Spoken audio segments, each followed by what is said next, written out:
Hello, everyone. Good morning, good evening, good afternoon. I hope all of you are doing good. This is the weekly market update live stream. And if you're new to my YouTube channel, please make sure to subscribe to it. And please do not forget to like the live stream. Also, if you're not following me on Twitter, 𝗟𝘍𝗶𝗵𝗁, this is my Twitter handle. I occasionally share market updates and calls on my Twitter account also. So even if you're not a premium member, even if you are not a part of the Discord server, you can simply just follow me on Twitter as well. 𝗟𝘍𝗶𝗵𝗁, this is the Twitter handle. And finally, if you would like to receive more organized updates and calls, you can always join in the Discord server. The link you can find in the description of this video. Before I move forward with the market update part, we have a giveaway going on for lifetime subscription, for quarterly subscription. If you're not a part of this giveaway, you can participate. It's very simple. I guess all you have to do is just go to my Twitter profile, find this pinned tweet, like this tweet and retweet, and finally just drop a comment, simply just drop a reply, follow all the rules, and I guess we are giving 2 to 3 lifetime and quarterly subscription, so you can easily participate in this giveaway. It's very simple. All you have to do is just like, retweet, and drop your honest opinion, um, you know, about uh, about Foxian or about me in general. You can simply just drop your honest opinion in the reply section, and you can easily participate in this giveaway. And do not forget that we also have an ongoing Black Friday sale.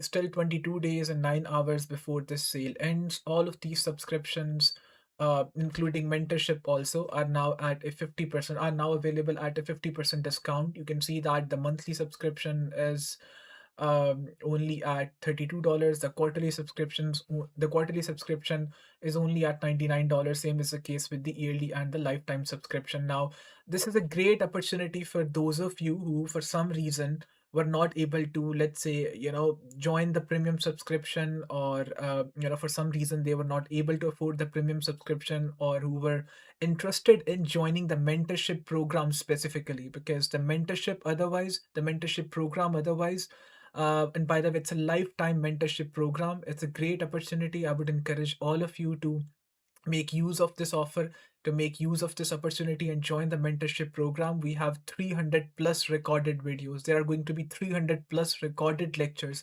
It's not just recorded lectures, live lectures are conducted every single week, but from every single topic related to trading, to live guidance and everything, one-on-one sessions, everything is included in that mentorship program.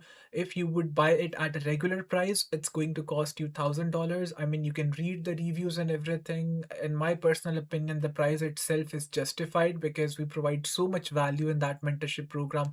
You can read the reviews, you can talk to people who are already in that program, that what exactly is their personal experience. You can schedule the one-on-one calls and everything for absolutely free, at absolutely uh, no cost. You can access all the indicators, all the resources, all the live lectures, all the recorded lectures and everything at just one time price. So for those of you, I normally do not promote the mentorship, I normally do not promote these subscriptions during my live streams, but the reason why I'm doing so right now is because every now and then I get these questions in my DM, people asking that if there is any offer available for the mentorship program, because for some reason they are not able to afford it. Same is the case with the premium subscription also. So in my opinion, this is a great opportunity if you're interested in learning, because the market has been a little bit cold for the past few days, for the past few weeks. So it's a great opportunity for you to learn, invest in your learning first of all. And if for some reason you cannot afford it, then obviously these live streams, they are a great platform for learning almost everything that I have in my mind about the market. I usually explain all of that in these live streams, also through these market updates also. So all of these free resources are available for all of you anyway. Make sure that you're following me on Twitter also, because these market updates, they are being they are being put out regularly. You can see that all of these market updates are very, very detailed. And I have always said this thing: if you are genuinely interested in learning, I would share my personal experience with you. I did not have any mentor. I did not join any mentorship program. I learned how to trade by looking at other people, right? I was reading the analysis of different people. I was just looking at different analysts, the way that they traded, the way that they explained stuff. I was not reading books. I was not just joining different mentorship program. This was a way for me to learn. So this is the best possible way that you can learn. Even if you would join the Discord server, there are 15 plus different analysts. You can look at their trading calls being shared, and you can get an idea about what exactly are their thoughts in general about the market. So anyways, let's start with the market update part. First of all, uh, you know uh, a quick overview of two leverage positions that we have open right now, the ones that we opened recently. The first one is CLO long position. This one we opened this morning, and we moved the stop loss to break even. We took a small TP because I do not want to risk too much here. And by the way, happy Thanksgiving to all of you. The US markets are closed today, so you just cannot expect anything much. Usually whenever we do these live streams, market is always just a little bit volatile. The reason being that we do these live streams at 2:30 p.m. That's when the US market opens. As per my time zone, I'm in UK, by the way. You can check the opening hours on Google and calculate the timing as per your time zone. So we have two open positions right now. The most recent positions that we opened, the first one was a CLO long position. I shared this in the Discord server. We already took the first TP and we moved the stop loss to break even. So this position is completely risk free. The second position is a Bitcoin short position that we opened with 30% allocation. So our entry for this short position was 92.1k. Price did not give the retest at 92.1k level, so I opened the short at 91.3k. So our entry is 91.3k with 30% allocation. The 20% allocation is at 92.5k, and the rest of 50% allocation, meaning the actual DCA, is at 95,500. Because I did not want to miss out on this position, because price was already giving the retest at the resistance level. This is a very important resistance, by the way. And even just last night also, I published a very detailed update explaining all of my thoughts related to the market. You can see that I've explained literally everything related to market in this market update. Techno Space is asking, can we still enter into this short position? No, you cannot. You can simply just place a limit order around 91.3k. Price is not far away from this level, and I'm not playing this short position for, let's say, $1,000 $2,000 moves. So my first TP most likely for this short position, it's going to be somewhere around 85,000 to 84,000. So I'm not going to move the stop loss to break even. I'm not going to take TP on this short position until and unless price makes a move towards 85,000 or 84,000. So this short position, it's still in play. You can place the limit order at 91.3k. By the way, I did share this short position on my Twitter account also, and I have been planning this short position for the last 1 or 2 weeks. Even during the last market update that we had the previous Thursday, in that market update also, I explained in detail the reason why I would like to open a short position around these levels in this range specifically. The range that I'm talking about is 91,000 to 95,000. So this is a danger zone. I've explained this in my market update on Twitter also, that this is a danger zone. This is where you have to be very, very careful. If you're opening any long position, if you're bullish about the overall market. And by the way, the last time when we did this live stream, the probability of a rate cut was sitting at, I guess, 30%. Now, this has been extremely volatile. By the way, the next FOMC meeting is going to be in 13 days, 4 hours, 70 minutes, and 40 seconds. So the last time when we did this live stream, the previous week, you can see that the probability for a rate cut was sitting somewhere around 30%, meaning that there was a very small outside chance that during the month of December, there is going to be a rate cut. But now the probability has increased a lot. And by the way, the main sell off that started from 105,000 to 103,000, that mainly happened. I'm not going to get into the technical details because whenever you are looking at the chart, remember this thing: there is always a technical aspect of things, and then there is the fundamental aspect of things. Now, if you are someone who believes in fundamentals, you may argue that everything happens because of the fundamentals. If you are someone who believes in technicals, you would say that no, it happened mainly because there was a change in the market structure, because because maybe price had a break below some exponential moving average, maybe price had a break below some volume weighted average price. But there is always a fundamental side to these things. I mean, you just cannot explain any of these sell-offs, any of these huge upside moves without explaining what happened actually, in terms of the physical happenings that are taking place in the outside world. So the things that have changed is that almost 1 week ago, the probability for a rate cut was sitting at only 30%. The main reason was because almost all of the members from FOMC, Federal Open Market Committee members, they were mainly saying that a rate cut in December is going to be too aggressive because we do not have enough data. We do not have the data about inflation. We do not have the data from the labor market because of the government shutdown, the longest government shutdown in the US history. It went on for 43 days. So they were basically saying that because we do not have enough data to make these kind of decisions, so that is why a rate cut in December, it's going to be too aggressive. And the stance has changed a lot over the last few days, over the past 1 week, and now the statements also have changed a lot. Now, we are hearing these statements from FOMC members saying that there is a possibility for a rate cut in next month's FOMC. And I've always said this thing that this probability is almost always very accurate, but that does not mean that it's going to be accurate almost 30 days before the next meeting or 15 days before the next meeting.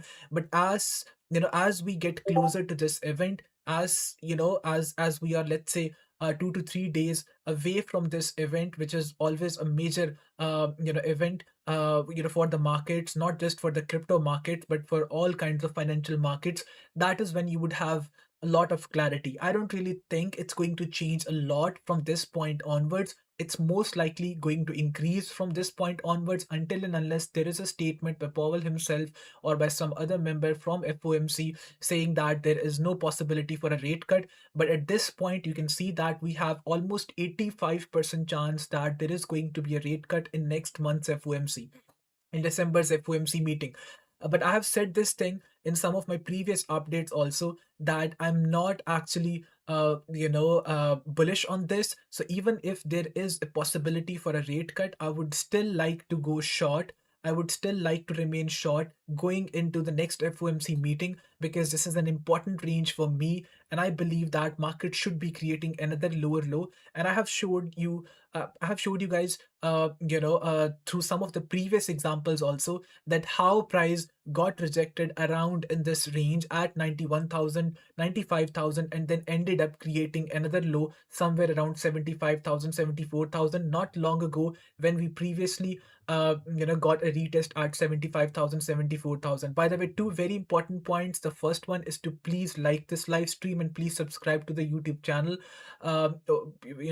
50 plus people are watching the live stream and only 16 of you have liked it. This is not really going to cost you anything. This is only going to benefit you. As soon as I would go live, as soon as I would upload some video, you would be notified immediately. So please make sure to like the live stream. Please make sure to subscribe to the YouTube channel. Also, I have a poll in which I have asked the question that, do you believe Bitcoin is going to go back down to 82,000, or do you believe that 98K is next? And surprisingly, 57% people are saying that 98,000 is next, and 43% people are saying that it's back to 82,000. So let's see.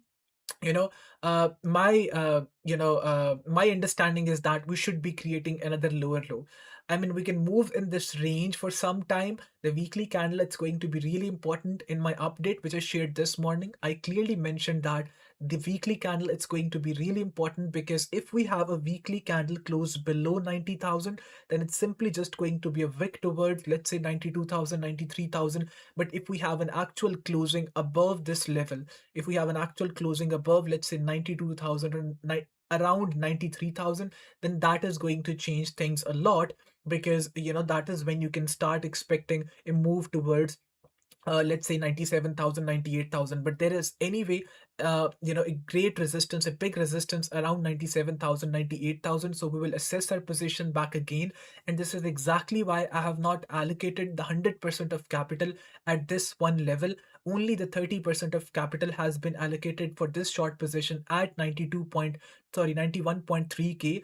The rest of 20% allocation will be made at 92.5K, and for the rest of 50% allocation it will be made at 95.5K. So that is how I wish to build this short position before we create another lower low, before we have another low below 82,000. So the last low was somewhere around 88,000. I would explain to you the reason for that also, that why exactly we created a low around 82,000, because apparently there is no support at 82,000. But looking at this probability curve, looking at this probability graph, you can see that we are right now sitting at 85%, which means that 85% chances that there is going to be a rate cut in next month's FOMC, which is a somewhat bullish thing for the market. Okay, so now back to the charts. You can see that price is sitting at this resistance level. Now, the reason why we are shorting at this level, by the way, in my update, which I shared, yesterday, I clearly mentioned that I would not like to go short at 87,000 or 88,000. The reason was simply because price was constantly consolidating at that resistance level. Okay, this is very important. You guys should have knowledge about this.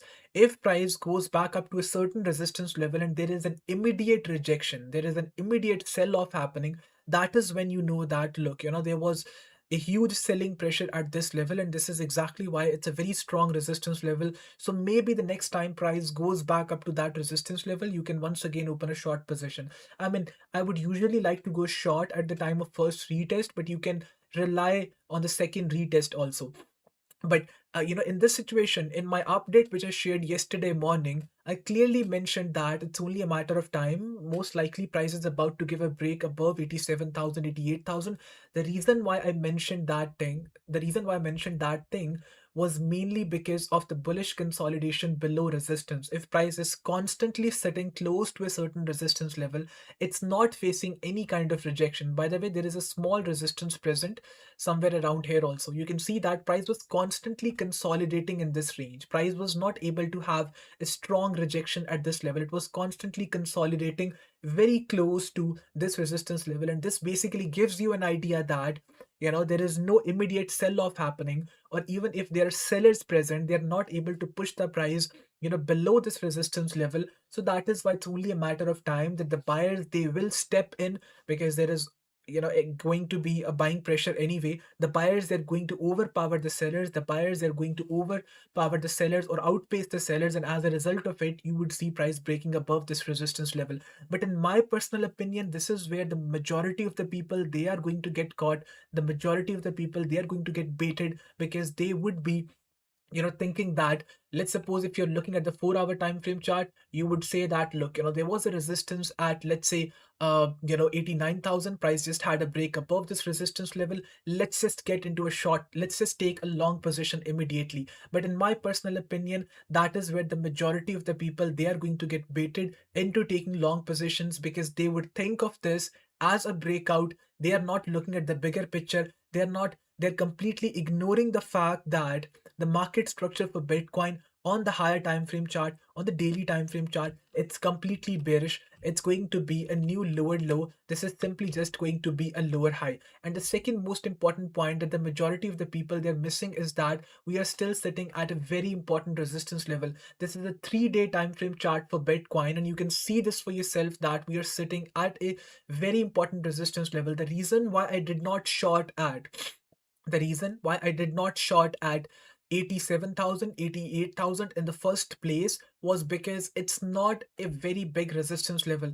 It's not a resistance on the higher time frame chart. On the higher time frame chart, let's say on the 3-day time frame or on the weekly time frame chart, the actual resistance starts from 92,000 and it goes all the way up to 94,000 to 95,000. And then I noticed one more important fact, that the last time also, when we had a break below this level and then we created a low somewhere around 78,000, then price went all the way up to 92,000, 93,000. That is where we had the weekly candle wick. And you can see that this is where the actual rejection took place. So for that reason, I did not take the short position at this level, and for that reason, I am taking the short position at 91,000, 92,000, 93,000 range. So even if there is a wick towards 95,000, we still have the 50% allocation. We still have a DC at 95,500. That is where we are going to add more into this short position. And if we talk about the dynamic levels also, I have a couple of different dynamic levels to show you. You can see that there is a TVEM band, then there is there is the volume weighted average price also, and then there is 4-hour 200 period exponential moving average, then there is 1 day 12 period exponential moving average. So there are all sorts of different dynamic resistance levels that price is sitting at, which means that there is most certainly there is going to be a good rejection at this level, and at least I'm expecting that price will make a move towards 85,000, and for that reason we are entering into this short position. The structure for Bitcoin is bearish anyway. The structure for Bitcoin is based on lower lows and lower highs anyway, and this is a very important resistance level. Please do not think that price will be easily able to break above this resistance level. On the weekly time frame chart also, you can see that this is where the actual resistance for Bitcoin is. Now, if I just completely ignore the smaller resistance levels like the one at 98,000 or like the one at 87,000, if I just talk about the three most important levels on the Bitcoin chart right now, the first one is at 74,000 to 70,000 to $70,000 range. This is where the next big support for Bitcoin is present on the weekly time frame chart, on the 3-day time frame chart. The next big resistance for Bitcoin, which the price is sitting at right now, is starting from 92,000 and it's ending at 94,000, 95,000. And then the next big resistance for Bitcoin, there is a small resistance around 98,000. Also, I wouldn't really call it a small resistance because at least on the daily time frame chart, it still is a big resistance, but the actual resistance for Bitcoin that has not been retested before, and we are going to be extremely lucky if we get a move towards 108,000 to 112,000. That is where the next big resistance for Bitcoin is present. You can see that it starts from 108,000 to and it ends at 112,000. If we get an opportunity to short Bitcoin at this level, at these levels, you should definitely make use of that opportunity. But I do not think that price is going to go back up to 108,000 to 112,000 until and unless something changes drastically, and until unless there is some fundamental change in the policy, and there is some big catalyst. Now, I was saying this during the last live stream also. There were a few questions related to this. In the medium term, at least for the next 6 to 7 months, I do not see any catalyst big enough that will be able to, that will enable Bitcoin to create a new all-time high. So if I just give you a quick overview of the timeline, the bull market started back in October 2023. At that time, at that point, the biggest catalyst was ETF approval. ETF approval happened back on 10th of January, and then soon after that, we had another big catalyst, which was in the form of Bitcoin halving. Then we had the third big catalyst, which was in the form of first rate cuts happening in the last 4 years. Then we had another big catalyst in the form of a crypto-friendly president. Then we had another big catalyst in the form of the formation of Bitcoin strategic reserve. And we have been slowly running out of these catalysts over the past 2 years. And at least in the near term, at least for the next 6 to 7 months, I do not see any catalyst big enough that will be able to, make Bitcoin create a new all-time high. Some people have been referring to the start of quantitative easing and the end of quantitative tightening. They have officially announced that the the quantitative tightening is ending on 1st of December 2025 officially, which basically means that, and some of the members from some of the members of FOMC, they have explicitly mentioned that the Federal Reserve is now going to expand their balance sheets, which is basically an indirect way of saying that we are going to inject more liquidity into the markets. We are going to start money printers. We are going to expand our balance sheets. We are going to start quantitative easing. All of these things, they basically refer to the very same thing, that in the simplest possible words, they are going to print more money. But it's not that simple. The majority of the people, they think that as soon as the money printing would start, just like it started back during the COVID days also, as soon as the money printing would start, that is when the liquidity would be injected back into the markets. And as a result of it, all of these risk assets would go up. As a result of it, all of these financial markets would go up. I mean, it's true. Logically speaking, this is what exactly should be happening. And markets, they have always reacted negatively whenever the liquidity has been drained out of the markets. And historically speaking, the markets have reacted positively as soon as liquidity was injected back into the market, as soon as more money was being printed. The best possible example, the most recent example, was back in 2020 when the COVID hit. Fed had to do it. Fed had to start the quantitative easing, and as a result of it, Bitcoin created the new all-time high. All the financial markets, they were going up.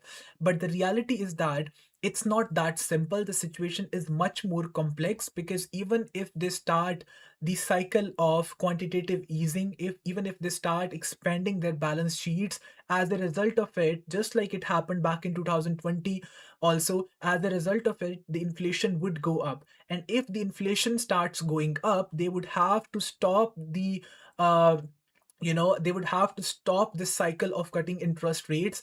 As a result of it, they may even think of increasing the interest rates, which is once again going to be bearish for the overall markets. So people who are usually not aware about the overall fundamentals of economy and all these things, they make these kind of claims that just because the Fed mentioned that there is going to be an expansion of the balance sheet, as a result of it, the markets or the risk assets, they would start going up. Now, I still believe that the markets, they would go up as a result of it, but you cannot expect the markets, or at least Bitcoin, to create a new all-time high. Or even if that happens, that is going to be another perfect opportunity for you to build some short positions. I mean, some responsible people from the field of finance, they have already mentioned this thing, that even if Fed starts expanding their balance sheets, they would be providing more fuel into this AI bubble, which is going to result in, they are saying that some responsible voices, they've already mentioned this thing, that it's not like the markets would immediately go down. The equity markets, they would immediately go down as a result of it, because theoretically speaking, the markets should be going up, and they would most likely go up. But it's only going to get much more worse when this bubble bursts. And as a result of it, the crypto market or the risk assets, they are going to be no exception. I've already said this thing quite a few times, that Bitcoin, almost all the times, it acts more like a mid market cap tech stock. So if the equity market starts going down, and if there is an actual AI bubble in the equity market, and there is actually one AI bubble, almost everyone has been talking about it. Even recently, Bill Gates did mention about this.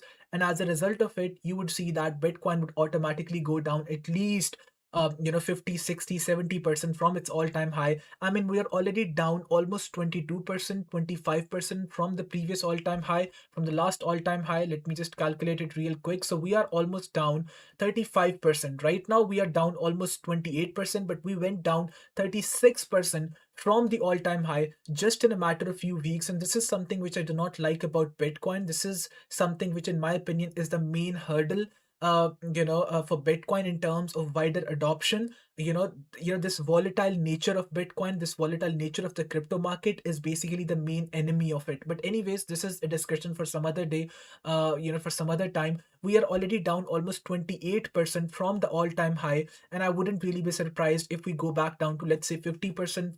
Let's say down to $50,000, $40,000. The value $50,000 is being mentioned over and over again. The reason for this is because the average price for mining one Bitcoin with the best possible equipment available in the market is somewhere around $52,000 to $60,000. And during the last cycle, just before the halving, the average price for mining one Bitcoin with the best possible equipment was in this range of $15,000 to $25,000. And if Bitcoin would continue to trade below these values, then it would no longer be efficient. It would no longer be viable. It would no longer be feasible. It would no longer be profitable for you or for these mining companies to continue mining Bitcoin if Bitcoin continues to trade below below this range. And this is a very important thing, and this is exactly why most people believe that Bitcoin cannot continue to trade below the average mining price for one Bitcoin, because if that happens, then the overall system will break, and then the overall system is no longer going to be beneficial for the most important party in the system, which is basically the miners. So this is my point of view about the overall market situation. Looking at the Bitcoin chart, let me just quickly read a few questions. Next big catalyst: Trump and his goons are done. I mean, we can debate on that. I'm sure that the majority of the people watching this live stream, they're going to be Republicans, so they're not going to agree with this statement. But anyways, if we have a 90% rate cut, why build a big short? Wouldn't be pumped with a rate cut. The first most important thing is that we are almost 14 to 15 days. So we are almost 2 weeks away from this FOMC meeting. The second most important point is that we are still sitting at a major important resistance level. You guys can see this for yourself. It's not just about the dynamic levels, but it's also about the weekly time frame, the 3-day resistance for Bitcoin. The third most important point is that even if Bitcoin gives you a move towards, let's say, 98,000 or 103,000 going into FOMC meeting, I would still like to capitalize on this short. In 2 weeks, anything may happen. In the past 1 week or so, we have seen that the probability was sitting at 30% for a rate cut, and now it's sitting at 85%. A lot of things have changed during the last 7 days. So something similar may happen in the next 2 weeks, although I do not assume that the probability is going to change a lot from this point onwards. It's only going to go up from this point onwards, the rate cut possibility, but still anything may happen. And I believe that there can still be a move. There can still be a new lower low formation. I mean, eventually there is going to be a lower low formation. If we are extremely unlucky, then Bitcoin would go back up to 98,000, stop us out of this short position, and then it would create a new lower low.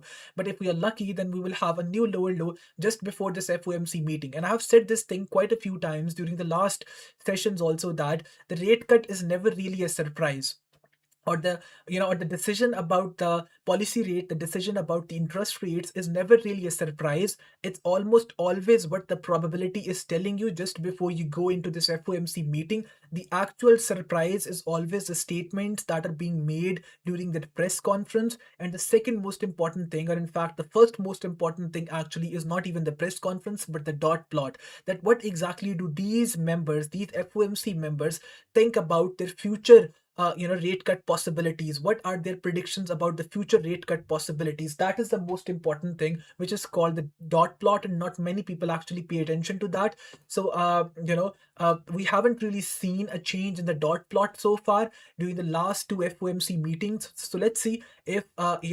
if there is a fundamental shift in the probability for 2026, that what exactly do these members think about their future rate cut predictions, about their future rate cut projections, and that is going to be the most important thing. Now, the reason why we are entering into this short position, let's just move on to the second most important part of this live stream. The reason why we are entering into this short position is not just because Bitcoin is sitting at a weekly resistance level, or it's sitting at a 3-day resistance level, or just because there are a couple of different dynamic levels present around 95,000 or 94,000. I would say that the actual reason, or the main reason why we are entering into this short position, is the chart for stablecoin dominance. Now, if you would take a look at the stablecoin dominance chart, you can see that not only this index is moving in an uptrend. I mean, this has been moving in an uptrend. The index has been moving in an uptrend for quite some time. And by the way, for those of you who are not aware of this, I'm not using the actual stablecoin dominance chart, the symbol for which is stable.c.d. I'm using the chart which is manually calculated one. The reason why I'm not using the stable.c.d chart is because there is no data beyond a certain date and beyond a certain level. So that is why it's completely useless to use this chart, because I cannot have the historical support and resistance levels on my chart. And for that reason, I'm using a manually calculated one. You can copy paste this symbol in the symbol search tab in TradingView. I'm just dropping it in the chat box also. I've been getting a lot many questions on this.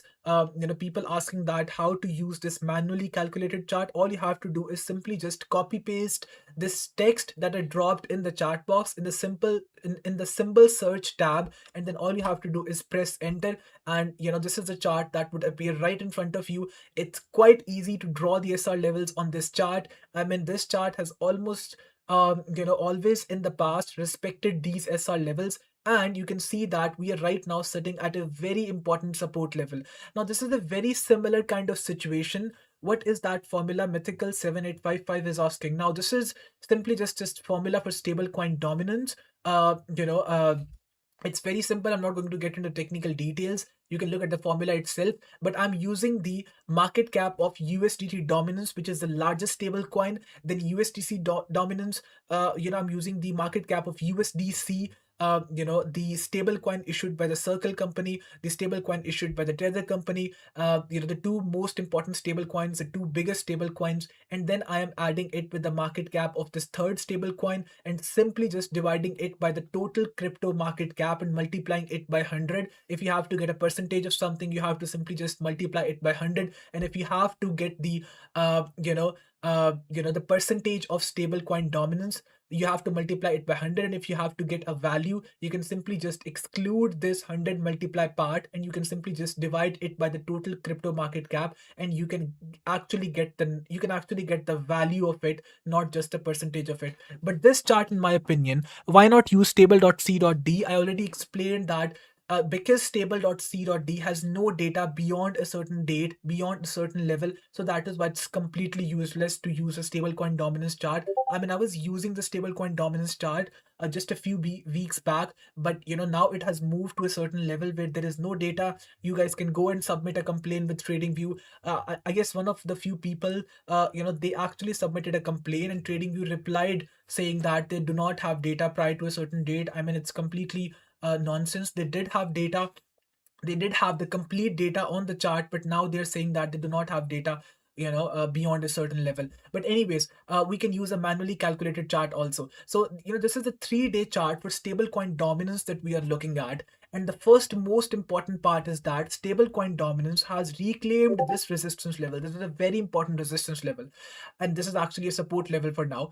We have reclaimed this level. Price had a break below this level. You can see that, by the way, the first most important thing, this chart is almost always giving respect to these levels. You can see that it had a break below this level, continued to face rejections on the 3-day time frame chart, and finally it had a break above this level, continued to give retest, successful retest at this level, had a break below this level, 2 successful retest, had a break below this level, it flipped it into a resistance, continued to trade below this level, the first retest, the second retest, the third retest, the fourth retest, finally had a break above this level, the first successful retest, finally had a break above this level.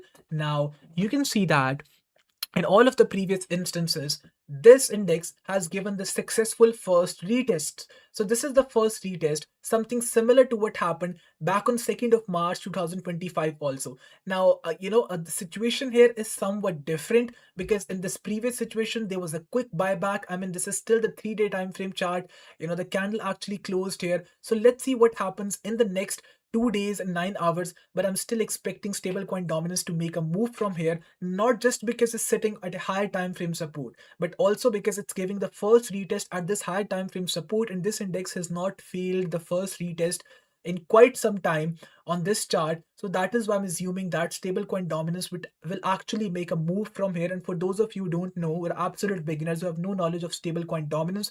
Stablecoin dominance is simply just a chart which is negatively or inversely correlated chart with Bitcoin. So if Bitcoin is sitting at support, if Bitcoin is sitting at resistance, stablecoin dominance is sitting at support. So both of these charts are going to move in an inverse correlation with each other. So if one is sitting at resistance, we're expecting it to go down. This one is sitting at support, we're expecting it to go up. So it's not just about the Bitcoin chart, but at the same time, it's also about the stablecoin dominance chart. By the way, again, 50+ people are watching the live stream. Only 30 of you have liked it. I would really appreciate if all of you are able to like this live stream, subscribe to the YouTube channel, and make sure that you're following me on Twitter also. And if you're not a part of Discord server, you can click the link in the description and join the Discord server also.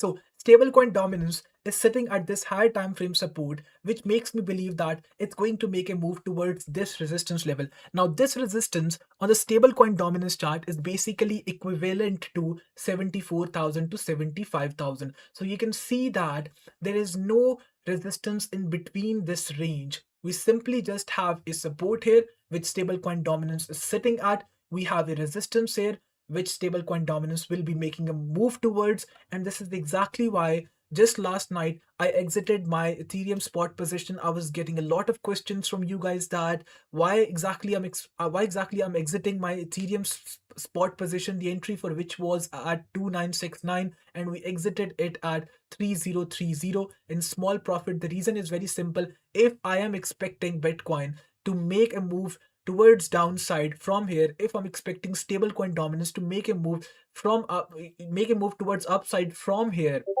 and finally, if I am expecting stablecoin dominance to make a move from up from here, then why would I want to have an Ethereum spot position open and with such a big allocation? I mean, we had allocated 70% of the capital into that intended capital into that spot position, and because I did not want to take any risk. And another very important point is that with Ethereum, I was expecting ETH to give a wick down to 2800 and then quickly go back up. Okay, then quickly go back up.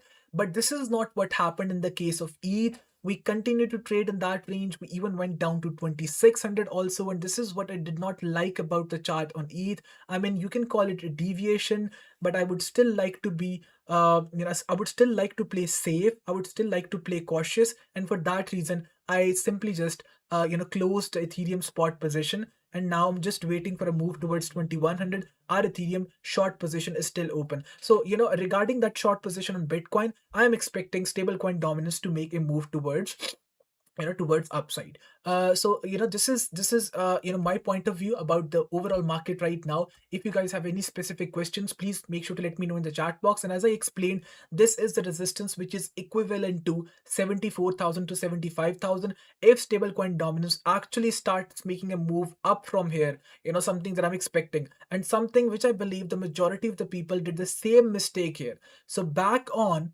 9th of November also, we had a very similar kind of a situation. You see, we had a very similar kind of a situation back on 9th of November also, when Bitcoin was trading somewhere around 107.5k.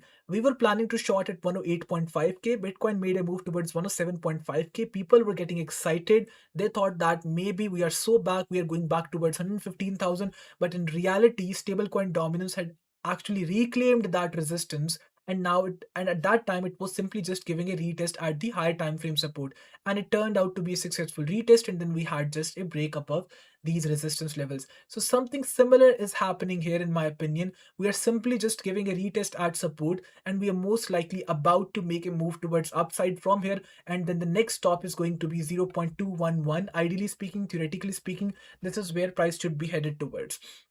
uh, Regarding Ethereum, I already have explained. People were laughing when I closed the Ethereum spot position at 4,200. I encouraged everyone to close the ETH spot at 4,200, even though my initial statement was that people may regret not buying ETH at $4,000 level. But as soon as I realized that there is a massive trend line on the ETH chart, which price may give a break below, I immediately encouraged everyone to close the spot position at 4,200 in small profit. And I said at that time that, do not be over smart and close this spot position, because, there are certain risks associated with this spot position, certain risks associated with having a position open on Ethereum around $4,000 level, because of the similarities between 2021 and 2025 move. If you would compare the chart for ETH, the 2021 chart, when it created the all-time high, and the 2025 chart, you would see lots of similarities. You would see so many similarities, and for that reason exactly we closed this position on ETH. And at that time, the majority of the people, they were refusing to believe it. They were saying that no, it's not possible. This move is entirely different. But you can see that the same trend line, the similar kind of trend line, the weekly close below, and we opened this short position around 3,600. And by the way, why exactly Bitcoin had a bounce at 92,000, at 82,000? I mean, there is no support for Bitcoin at 82,000. If you look at the chart, there is the actual support lies at 75,000, 74,000. Why Bitcoin had a bounce at 82,000? Now, this is the most important chart that you have to keep an eye on, which is the USDT dominance chart. So this is a USDT dominance chart, okay, so something that we have not looked at in quite some time. So the USDT dominance chart, this is a very interesting story, by the way. So almost a few weeks ago, I gave this update that this descending trend line, once we start breaking above this descending trend line, it's going to be a massacre for the Bitcoin chart. This is what exactly has happened. This weekly trend line has been in formation since 7th of November 2022, the day when the FTX crash happened. So the first rejection at this trend line, the second one, the third one, the fourth one, the fifth one, and then finally, after 3 years, we gave the USDT dominance chart gave us a breakout above this massive descending trend line. So this had to happen. Something that has happened, it had to happen. I mean, you can see this for yourself. Now, the most important part is that we had a break below the support level. This is a very important weekly support. This is not a 4-hour support. This is not a daily time frame support. This is not a 4-hour support or a hourly time frame support. This is a weekly support or the weekly resistance right now that we are talking about. So USDT dominance had a break below this level, and this timeline is extremely important. I want all of you to pay attention to this timeline, and this might be bullish thing for the overall market. If you are very disappointed, if you think that market is probably just going down to $50,000 because Sherlock has been very pessimistic about the overall market situation, he is always telling us bad things, then there is this one good news for all of you. The good news is that we had a break below this level back on 20th of November 2023, around the same dates, about which I have been saying that this is exactly when the bull market started. This is when almost everything started aligning perfectly.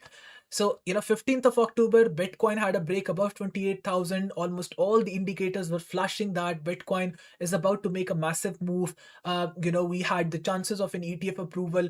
We also had a break below this massive weekly support level on the USDT dominance chart. You can see that. And this is the time around which the actual bull market started. And you can see that it is visible from the USDT dominance chart also. So it had a break below this weekly support level, flipped it into resistance. The first retest happens on 22nd of January 2024. How many of you remember what happened on 22nd of January 2024? Let me remind you. 10th of January 2024, the ETF gets approved for Bitcoin. Bitcoin makes a move towards $49,000 on 10th of January 2024. And soon after that, just in a matter of 14 days, just in a matter of 2 weeks, Bitcoin, because at that time, I just forgot the name of the institution. I guess it was not BlackRock, it was Grayscale or some other institution which had the biggest holding of Bitcoin at that time, because they had converted all of their holdings into ETF. So that is why they started selling Bitcoin. They were holding almost 600,000 Bitcoin at that time. And just in a matter of few weeks, they reduced their holdings from 600,000 all the way down to 200,000. If I remember correctly, the name of the institution is Grayscale. Sorry for this, but you can search it online. I guess it was Grayscale. So it was the largest institution at that time which had the single largest holding of Bitcoin. It was Grayscale. And just for comparison, at that time, MicroStrategy only had 120,000 Bitcoin. The US government, probably they had 200,000 Bitcoin at that time. So the Grayscale was the largest entity at that time, and people were selling their assets out of Grayscale. Yes, it was Grayscale. Someone just gave the confirmation in the chat box. It was Grayscale, and because of Grayscale, we had the drop from $49,000 all the way down to $38,000, and this is exactly what happened back on 22nd of January. But the important part is that because of this, USDT dominance gave a perfect retest at this resistance level. From 38,000, Bitcoin went all the way up to 75,000 and creates a new all-time high on 13th of March 2024. Okay. Then again, and by the way, that is when USDT dominance gave a retest at this higher time frame support. You can see that. You can match the timelines. This is very important because throughout this cycle, we have been playing in between these two levels. This is your top for Bitcoin and this is your bottom for Bitcoin. That is when Bitcoin was sitting at $38,000. Okay, this was resistance for USDT dominance, the first resistance at USDT dominance chart. And then Bitcoin goes on to create a new all-time high around $74,000, $75,000. And at that, the date was 11th, 12th, or 13th of March. And you can see that USDT dominance gave a perfect retest at the higher time frame support. Then the second big event happens back on 5th of August 2024. How many of you remember what happened back on 5th of August 2024? Let me remind you. Back on 5th of August 2024, at the start of the Asian session, we had this big sell-off when the Japanese government announced that they are increasing the interest rates. As a result of it, because historically speaking, Japan, they had a they had negative interest rate territory, or the interest rates were really low, and as a result of it, people were mostly doing their borrowing from that place, from that country, and as a result of it, they could easily invest in some other places. So it was just an easy money making thing, which most of the investors, which the majority of the global investors were doing at that time. But if the government was increasing the interest rates at that time, it basically meant that the liquidity was being drained out of the market. So now you see the complete picture of it, how exactly these things work. But anyways, let's not just go into the details of those fundamentals. Let's just try to understand this timeline. So we have a break below this level, bull market starts, we have a retest at $38,000 when Grayscale has been rigorously selling, and you can see that the first retest happens at this resistance level. The retest at the support happens on the USDT dominance chart. That is when Bitcoin creates a new all-time high at $74,000, $75,000. That is when the Japanese government decides that they're increasing the interest rates, and as a result of it, Bitcoin makes a move from $62,000 all the way down to $49,000 when literally everyone was bearish at that time. That is when the swing failure pattern happened in the Bitcoin chart. Happened on the Bitcoin chart. And as a result of it, you can see that at that time also, USDT dominance gave a perfect retest at this higher time frame resistance level. This was a second retest at this higher time frame weekly resistance level on the USDT dominance chart, which again proved to be the bottom for Bitcoin. Once at $38,000, the second time at $49,000, from $49,000 all the way up to $105,000, I believe, $105,000 to $108,000, I believe, Bitcoin created a new all-time high. Then USDT dominance at that time, back on 2nd of December, how many of you remember? Around these dates, Bitcoin created the new all-time high around $108,000 to $112,000. Once again, this is the top for Bitcoin. Then once again, USDT dominance goes back up to this resistance level. That is when Bitcoin was sitting at $75,000 to $76,000. How many of you remember that? Soon after those Liberation Day tariffs were announced, Bitcoin made a move back in April 2025. Just a few months ago, Bitcoin made a move down to $75,000 to $74,000. At that time also, USDT dominance was giving a retest at this resistance level. One more time, USDT dominance goes back down to this higher time frame support level, exactly where the bottom has happened at least at 3 to 4 different occasions. Once again, Bitcoin creates a new all-time high at USDT dominance is bottoming out, and at that time, once again, Bitcoin creates a new all-time high at $126,000. And now the most important point, the reason why I'm explaining to you all of this timeline. This is 38,000. This is 49,000. The bottom for Bitcoin for a move towards, this is 38,000 for a move towards 75,000. This is 49,000 for a move towards 105,000. This is your 75,000 for a move towards 126,000. Now we are sitting at the very same level, which has acted as a resistance, which has acted as the bottom for Bitcoin during the last 2 years or so. During this whole cycle, this has been the bottom for Bitcoin. The majority of the people, they're not realizing the importance of this. They're not realizing they're not realizing the simple fact that this resistance has been the bottom for Bitcoin. No matter where Bitcoin was, when the USDT dominance was retesting this resistance, it turned out to be the bottom for Bitcoin. So this is the only thing looking at which you may be able to say that no, this was actually the bottom at 82,000, and now we are going for another new all-time high, because USDT dominance would go all the way down to 3.867% level, okay, which has historically speaking turned out to be the top for Bitcoin. But the important part is that once we have a weekly close above this resistance level, that is when you should have all of your hopes being completely massacred, because once we have a weekly close above this level, that is when you would have the final nail in the coffin. That is when you would have 100% clarity that the bull market is over.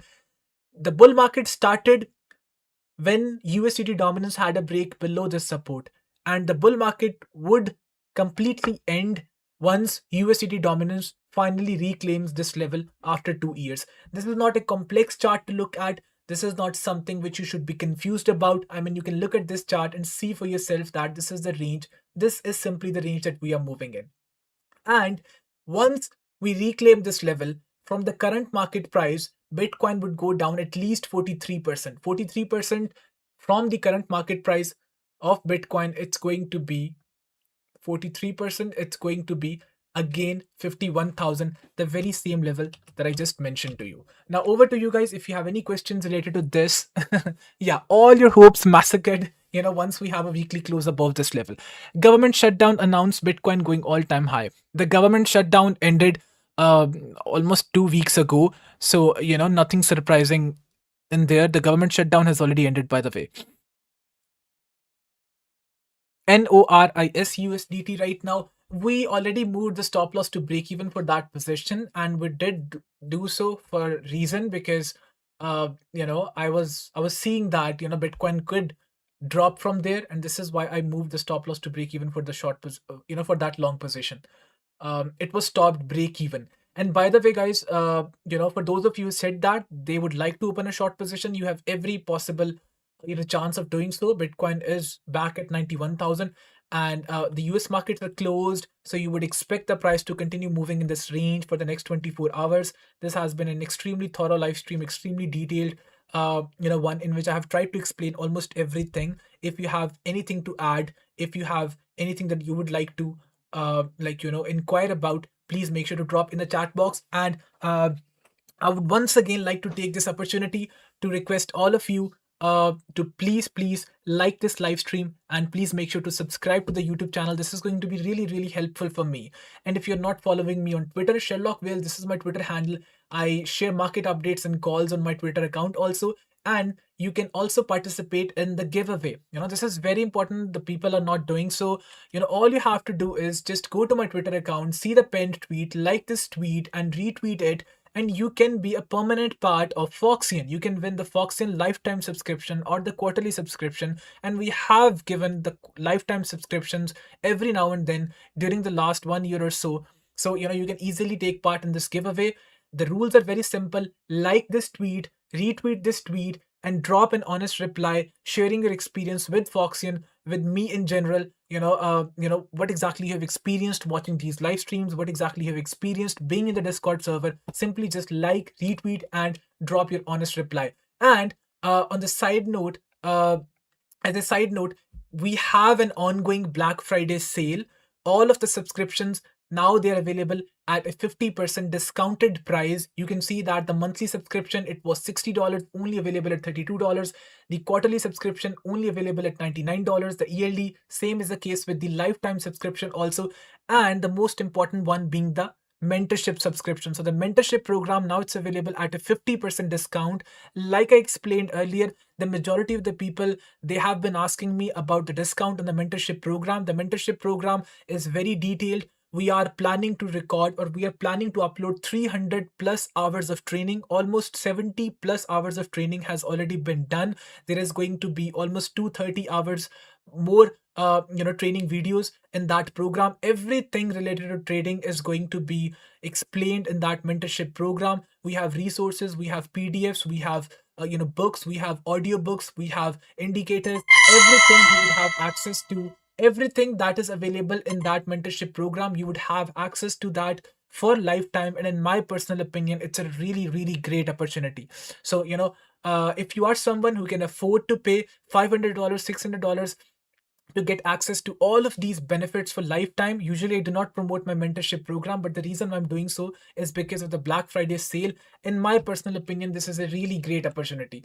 People do not realize this, but you should be investing in your education also, and this is a great way to learn. I'm not saying that my mentorship program is better than the majority of the people out there. You can talk to people who are already a part of that program. Almost 300 plus students are already registered in the program, the lifetime students, and they would give you your honest opinion. They would tell you what exactly is available in terms of resources, in terms of the live lectures, in terms of the recorded lectures. And as soon as you would join, you would be given access to the mentorship server, and apart from that, you would be given access to the recorded lectures. You would have access to the live lectures also. You would be provided with the login details to student portal on the website. You would click on the mentorship lectures and you can start watching the mentorship lectures. All the lectures recorded, edited perfectly, the chapters being added, the transcripts are available, the indicators are available, the resources are available. So you can simply just join the mentorship program by joining the Discord server, or by simply just going to this website 𝗨𝗃𝗿𝗄𝗏. You can you can click on the mentorship program, buy the mentorship, join the Discord server, open a support ticket, drop the payment confirmation, and you would be. And by the way, the most important thing is that you guys can also pay via card. You don't necessarily have to pay via crypto. We have this facility available. Not many Discord servers have this actually. So we have our own payment gateway connected with Stripe. So you can simply just pay through the card, PayPal, Google Pay, or anything that you would like to pay through. So all the payment gateways, they are available. 𝗟𝗏𝗶𝗵𝗵 Bitcoin stop loss. So the stop loss for this short position, it's at 98,600. Our average entry, if the DCA gets filled, is going to be somewhere around 94,000. So it's going to be almost a 3 to 4% stop loss, which is acceptable in my opinion.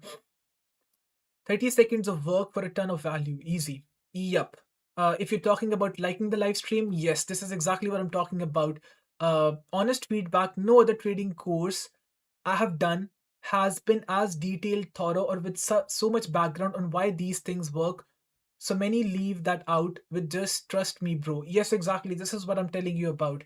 The majority of the mentorship programs out there, they would simply just explain the stuff without going into the details. They would not explain if a certain logic is working as to why exactly it's working. But I take proud in the fact that in my mentorship program, I have at least tried to communicate everything related to trading that I have in my mind. And those are not just the, I mean, I don't do these lectures like simply just showing you a presentation or showing you the few slides and going through each one of these slides, telling you how exactly these things work. I would simply just explain everything that is in my mind, all the information that I have accumulated over the past 7 to 8 years about these markets. Just my honest opinion. If something is not working, I would tell you straight away it's not working. With chart patterns, I'm being very honest to my students that the success rate of chart patterns, no matter which pattern you're talking about, it's no more than 50% to 60%. If you would do the rigorous backtesting, you would realize that these chart patterns, they do not work very often. Yes, they can work if you are combining them with some other confluences, but these are the realities that you would be that you would get yourself familiar with if you would join the mentorship program. If you're just watching a YouTube video, he's going to tell you this is a secret pattern and it works 90% of the times. You would enter the live market, you would start trading using that pattern, and you would be on the losing side. So even if you're not profitable immediately, joining the mentorship program, at least you would get to learn everything related to trading at a very basic level. This is the most important thing. People call it Bitcoin can touch 110,000 because many liquidity are upside. Please say something about liquidity, brother. Now, I do not see the reason why people are so much fascinated with this word of liquidity. Every now and then you would see a YouTube video, every now and then, and no offense to you, I'm just like, explaining something basic. People are so fascinated with this word. Every time you tell someone that there is so much liquidity present around 103,000, I'm literally telling you, people would be just drooling over that person, saying that this person knows everything about trading because he just mentioned the word liquidity. There is so much liquidity sitting above this wick. There is some liquidity sitting below this wick. I have no logic to explain. I have no reason to explain this. I just know that there is liquidity sitting below this level. First of all, understand what's the meaning of liquidity. Okay, if they are saying that there is liquidity sitting, I can show you the heat maps. Okay, just go to the high block, just go to Coin Analyze, just go to any other website like CoinGlass. They have free heat maps also available. You would see that liquidity is sitting everywhere. Okay, first of all, the basic definition of liquidity is not what the majority of the people think it is. The basic definition of liquidity is the ease of buying and selling. If you can buy and sell something with ease, then it's a liquid asset. If you cannot buy and sell something with ease, then it is an illiquid asset. When we refer to something, when we use these statements that there is liquidity sitting above a certain point or below a certain point, we're simply just saying that the market makers may push the price back to those levels at a certain high or below a certain low to take people out of those out of their positions. A much better word, in my opinion, instead of using the word liquidity, is should be a liquidation event. So you should be saying that people are saying that price could easily go back up to 110,000 because that is where a major liquidation event could happen. Something very similar to what they did at 102,000. Something very similar to what they did at 49,000. They push the price all the way down to 49,000 to make people give up out of their long position, to liquidate the majority of the people. Almost every single person that I know of in the trading world at that time, they were bearish. They were completely bearish. Even I was bearish to a certain extent. I was placing the limit orders at $43,000. So the disappointed people, to a certain extent, the disappointed people so much that people started giving up and they closed all of their long positions, and the rest of them were simply just stopped out of their long positions. They were liquidated. People were disappointed. People were closing their spot positions. And that is when the majority of the selling took place. And that is when the market makers, they simply just were able to hide their long positions. They were simply just able to hide their buy orders, matching them with the majority of the selling orders coming from the opposite side. As a result of the buy orders, the spot holdings being sold out, and as a result of it, we say that that a major liquidation event happened at $49,000. So that is when we tell people that you should not be using the word liquidity. You should be using the word a liquidation event, even if it's just a simple high or a simple low. I mean, you can say that there is liquidity sitting below this low or there is liquidity sitting above the certain high, but you should be saying that if price goes back down to this low, a liquidation event may happen. Or if price goes back up to this high, a liquidation event may happen. But the most important part is that there is liquidity sitting everywhere on the charts. When we were at $49,000, the majority of the liquidity was sitting at $43,000. Just because liquidity is sitting at a certain level, the people are referring to the fact that if price goes back up to $110,000, the majority of the people who have open positions, they would be taken out of their open positions, meaning that the selling would be taking place or the buying would be taking place if they have short positions open, because when the short positions are being closed, buying takes place. So just because a major liquidation event would happen if price goes back up to a certain level, that does not mean that price is attracted towards these levels. This statement, or this what do you call it, the myth that price is attracted towards liquidity or price is attracted towards a region where there will be a major liquidation event, is simply just not true. Price is not attracted towards these regions all the time.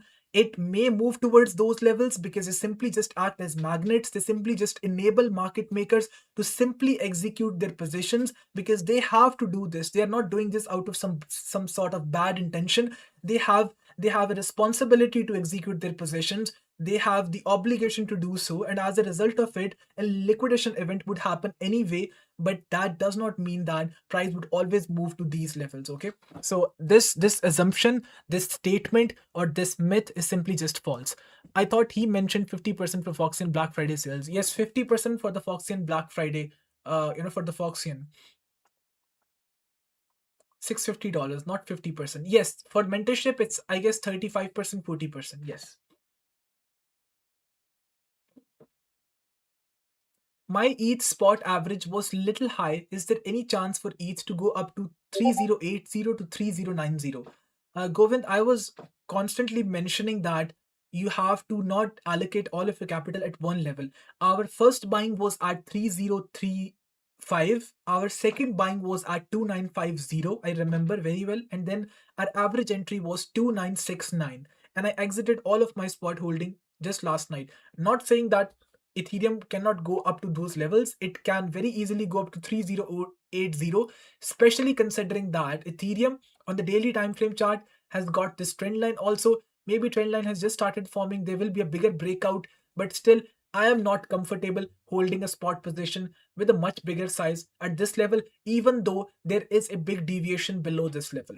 I simply just do not like the fact that there has been this slow bleed going on, a slow formation of these lower lows and lower highs. Do you think we won't see a bounce of the monthly 21 EMA?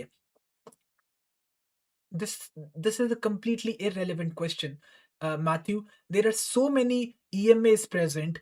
I use 1 day 12 period exponential moving average. Someone else might be using 200 period exponential moving average. Someone else might be using 4 hour 200 period exponential moving average. Someone else might be using 21 period exponential moving average. If we start plotting the exponential moving average on all time frames for all of these different periods, there will be infinite number of exponential moving averages on the chart, meaning that price could simply just bounce at any of these levels.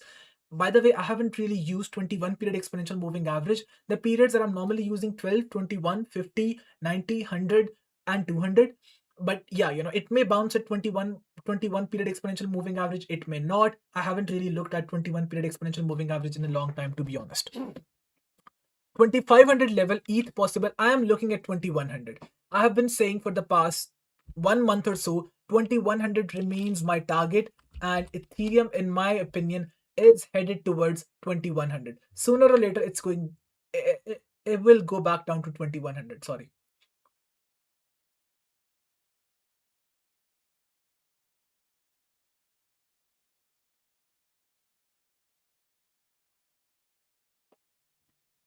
General question, but why do you think ETH has not been doing anything so far? Basically, no all-time or Ethereum has made an all-time high. Why do you think Ethereum has not made an all-time high, sir? Ethereum did create a new all-time high. The previous cycle all-time high was at 4852 to be precise, and the new all-time high is at 4966.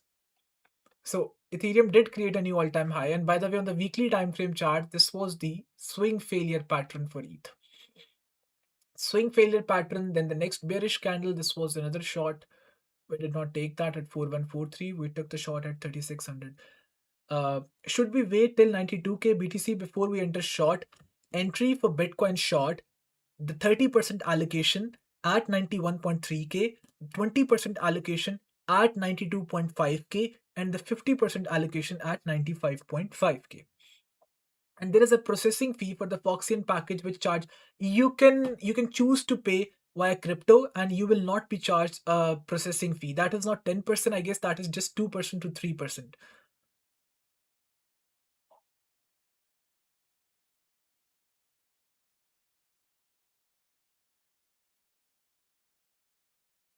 Six to 7,000 eventually. I'm not sure about that, Silent. Honestly, once we go back down to 2100, that is when I would have more clarity on this, the situation overall. I mean, if there is a structure shift on Bitcoin, on Ethereum, but if USDT dominance, as I mentioned, if it breaks above this resistance, this weekly resistance that I've been talking about, that is when the story would end anyway. For Ethereum, for the rest of the stuff also. But surprisingly, USDT dominance has been going down from this resistance, which has proved to be the bottom for Bitcoin at every single occasion during the last 2 years, which is very interesting.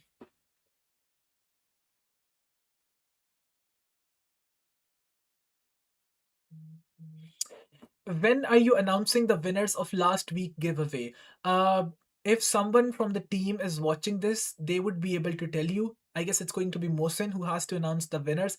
Mohsen, please tell them the timeline. I'm not aware of the timeline. So he knows, when exactly the winners will be announced. He is the guy, he is the boss. I'm just a normal guy, honestly. I'm just working for him. He is the boss. Which server? The Discord server. The link you can find in the description of this video. For total stablecoin dominance, you should use this. Okay, Amit, what is this? Total minus total ES divided by total. Okay, so you are excluding total ES, which is excluding the stablecoin dominance. So for those of you who don't know, by the way, total ES is another great chart that you can look at. Let me show you. It should be somewhere around here. I have it added in my watch list.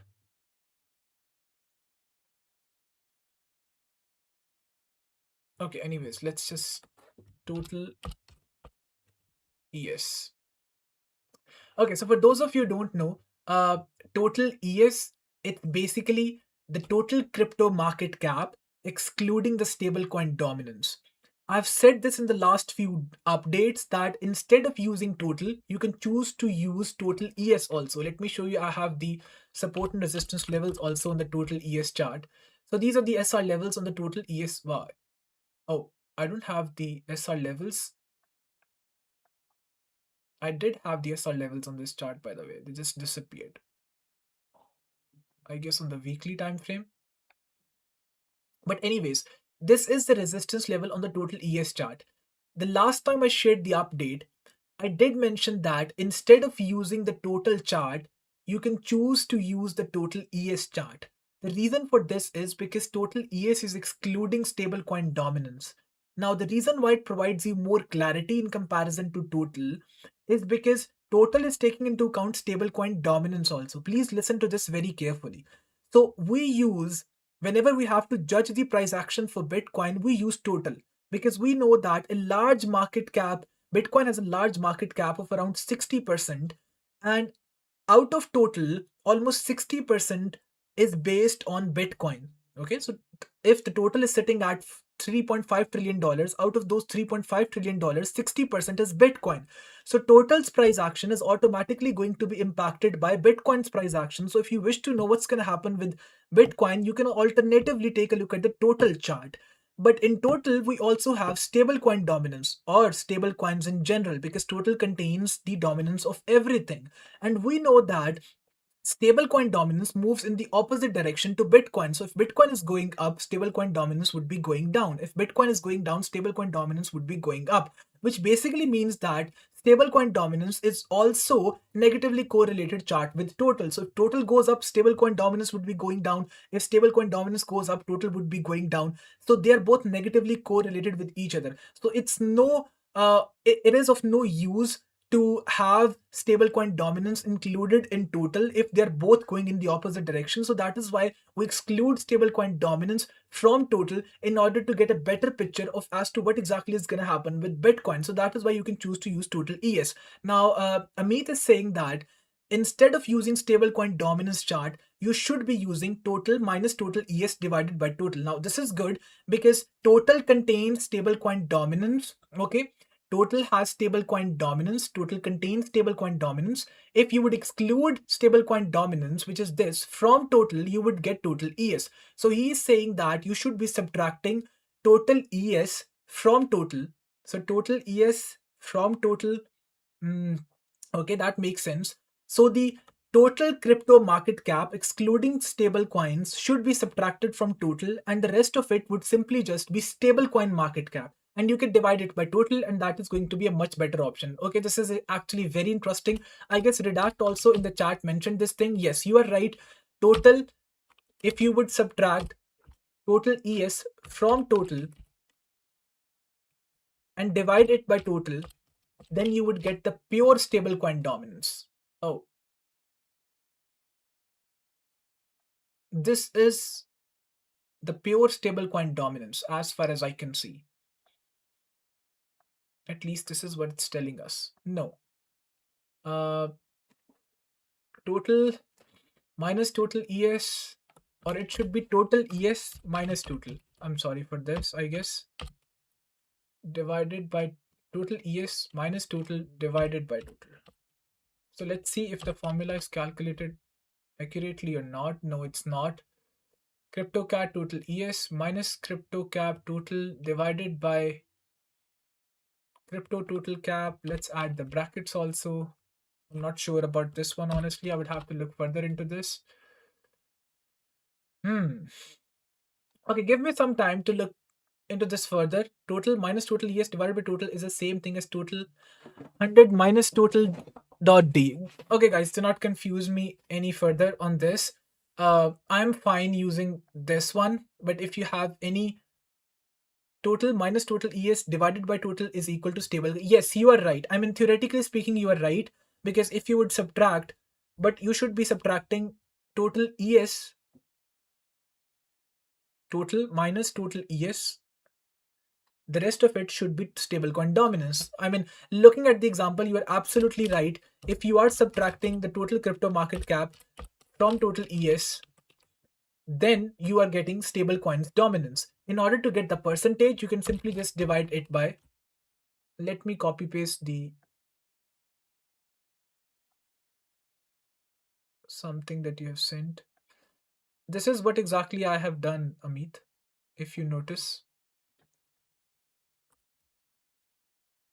divided by total. Total minus total ES divided by total. Mhm. If this is stablecoin dominance, then it's not looking very fascinating to me. I mean, still sitting at support, but it's very much telling us the same picture. By the way, you can see that on this chart also. Thank you so much, Amit, for this. No, it's not missing anything. It's good. So total minus total ES divided by total. Yes, it's good. So it's basically just giving us the same picture, which this chart is giving us. The reason why the Amit, let me tell you something. Apart from USDT and USDC, the market cap of the rest of the stable coins available in the market is almost negligible. So even if you are just using USDT dominance, you are fine, because the rest of these stable coins have such a small dominance, then it's simply just not going to impact the overall price action for stablecoin dominance. The reason I'm not using stablecoin dominance, which should be the accurate, I mean, this is the formally, this is the chart that has been which has been manually calculated. At the back end, it's the same as stable.c.d. But thank you so much for providing this. I mean, I really appreciate that. This chart also would give you somewhat the same picture, but let me add this one also to my watch list. So looking at this chart also, you can see that we're sitting at a very important support level, okay? So if stablecoin dominance goes up from here, then it's game over for Bitcoin. I mean, this is what should happen, theoretically speaking. Why don't you do relative valuation trades? What does that mean? Short ETH BTC. Oh, because when it comes to coin perpetual futures, honestly, I haven't traded the coin perpetual futures ever. You know, I'll be honest with you. That could be a good way. I've seen people doing it, but honestly, I haven't done it myself ever. Because if you would look at the chart for most of these coins against Bitcoin, then you would realize that the chart is not super clear. I mean, even if I just show you the chart for ETH BTC on Binance, you can see that it's not like it's always respecting the SR levels.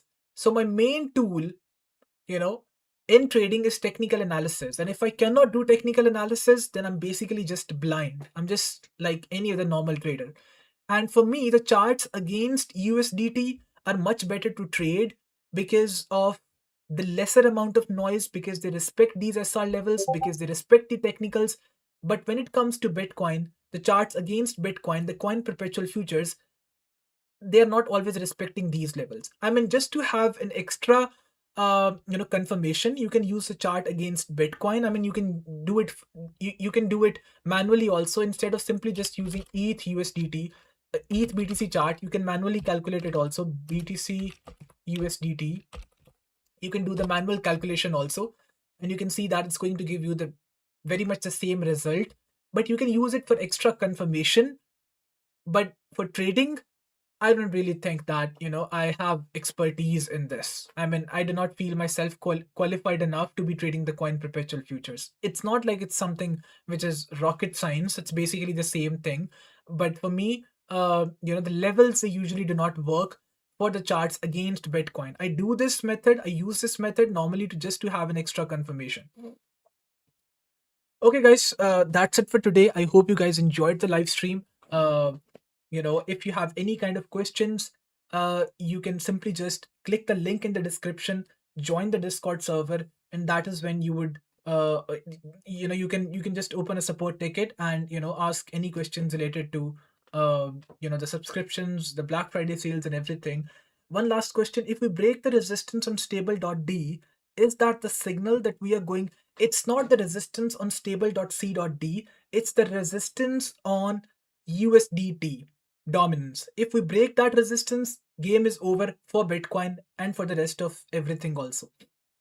If you're talking about the support, if we break below the support on the stablecoin dominance chart, which is this support, then that's when I would be that's when I would consider that we should close the short position and we should be going long, because price has failed to hold above this level. Okay, it's very simple. I hope it makes sense. Okay, guys, that's it for today. Uh, I hope you guys enjoyed the live stream. Have a great day ahead. Make sure to like the live stream and make sure to uh, just subscribe to the YouTube channel also. Take care. Bye bye.